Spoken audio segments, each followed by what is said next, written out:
আসসালামু আলাইকুম। Breaking news, একটি সুখবর রয়েছে, সেটি হচ্ছে পে স্কেল গেজেট প্রস্তুত, সুপারিশের জন্য অর্থমন্ত্রীর সম্মতি পেলেই পাঠানো হবে মন্ত্রিসভায়। এখানে পে স্কেলের সর্বশেষ বিস্তারিত কি আলোচনা করা হয়েছে, কবে নাগাদ গেজেট প্রকাশ করা হবে, সকল কিছু আজকে আপনাদের মাঝে জানিয়ে দেওয়ার চেষ্টা করবো। আশা করি ভিডিওটি মনোযোগ সহকারে শেষ পর্যন্ত দেখার চেষ্টা করবেন। আর আমাদের চ্যানেলটিতে নতুন হয়ে থাকলে অবশ্যই চ্যানেলটি সাবস্ক্রাইব করে রেখে পাশে থাকা বেল আইকনটি অন করে রাখবেন। এখন দেখি বিস্তারিত কি বলা হয়েছে। এখানে এই খবরটা আজকে প্রকাশ করা হয়েছে। দেখতে পাচ্ছি বলা হয়েছে, সরকারি কর্মকর্তা কর্মচারীদের দীর্ঘদিনের প্রতীক্ষিত নবম পে স্কেলের সুপারিশ চূড়ান্ত পর্যায়ে এসে পৌঁছেছে। প্রস্তাবটি বাস্তবায়নের আগে এখন কেবল অর্থমন্ত্রীর সম্মতির অপেক্ষায় রয়েছে সংশ্লিষ্ট কর্তৃপক্ষ। সবুজ সংকেত মিললে তা মন্ত্রী পরিষদের অনুমোদনের জন্য উপস্থাপন করা হবে। এই লক্ষ্যে আগামী 2 সপ্তাহের মধ্যে সুপারিশগুলো মন্ত্রিসভায় তোলার নির্দেশ দেওয়া হয়েছে অর্থ বিভাগকে। দৈনিক ইত্তেফাকের সর্বশেষ বলা হয়েছে যে মন্ত্রিপরিষদ সচিব নাসিমুল গনির সভাপতিত্বে সোমবার অনুষ্ঠিত এক বৈঠকে এই নির্দেশনা দেওয়া হয়। প্রক্রিয়াটির সঙ্গে জড়িত সূত্রগুলোর বরাতে এই তথ্য জানা গেছে আর কি। উচ্চ পর্যায়ের কমিটি একজন সদস্য জানান, আসন্ন মন্ত্রিসভার বৈঠকে যদি বিষয়টি উপস্থাপন না করা হয়, সেক্ষেত্রে যেন এর পরের সপ্তাহের সময় অবশ্যই তা তোলা হয়, এমন সুস্পষ্ট নির্দেশনা দেওয়া হয়েছে। অর্থ মন্ত্রণালয়ের একজন কর্মকর্তা জানিয়েছেন যে কমিটির সুপারিশগুলো এর আগের বৈঠকে চূড়ান্ত হয়েছিল।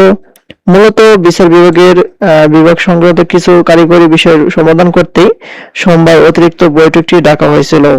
অর্থমন্ত্রী সবুজ সংকেত পাওয়ার পরপরই প্রস্তাবটি অনুমোদনের জন্য মন্ত্রিসভায় পাঠানো হবে বলে জানিয়েছেন তিনি। আর দেশের রাজস্ব আদায়ের বর্তমান পরিস্থিতি বিবেচনায় নিয়ে এই সুপারিশগুলো তৈরি করেছে কমিটি। প্রস্তাব অনুযায়ী চলতি অর্থবছরে শুধু মূল বেতন কার্যকর হবে এবং আগামী অর্থবছর থেকে বিভিন্ন ভাতা প্রদান করা হবে। অর্থাৎ পূর্ববর্তী অষ্টম পে স্কেলের মতো নবম পে স্কেলটিও 2টি ধাপে বাস্তবায়িত হতে যাচ্ছে।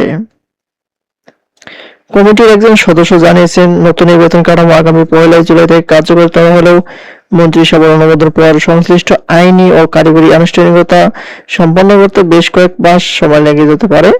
ফলে বর্ধিত বেতনের অর্থ হাতে পেতে সরকারি কর্মচারীদের আরও কিছুদিন অপেক্ষা করতে হবে।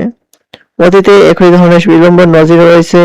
2015 সালের জুলাই অষ্টম পে স্কেল কার্যকর হলেও কর্মচারীরা তাদের ব্যাংক অ্যাকাউন্টে বর্ধিত বেতন পেয়েছিলেন সেই বছরের ডিসেম্বরে। বেসামরিক ও বিচার বিভাগীয় কর্মকর্তাদের জন্য প্রস্তাবিত বেতন কাঠামো পরীক্ষা নিরীক্ষা সমন্বয় করতে কমিটি ইতিমধ্যে একাধিক বৈঠক করেছে। সেসব বৈঠকের ফসল হিসেবে সম্মানিত এই প্রস্তাব চূড়ান্ত হয়েছে এবং তা এখন মন্ত্রিসভার পর্যালোচনার জন্য প্রস্তুত। প্রস্তাবিত সুপারিশ অনুযায়ী 1 থেকে 10ম গ্রেডের কর্মচারীদের মূল বেতন 100% বা এর কাছাকাছি পরিমাণ বৃদ্ধির সুপারিশও করা হচ্ছে। আর অন্যদিকে 11 থেকে 20তম গ্রেডের কর্মচারীদের মূল বেতনে প্রায় 130% পর্যন্ত বাড়ানোর প্রস্তাব রয়েছে।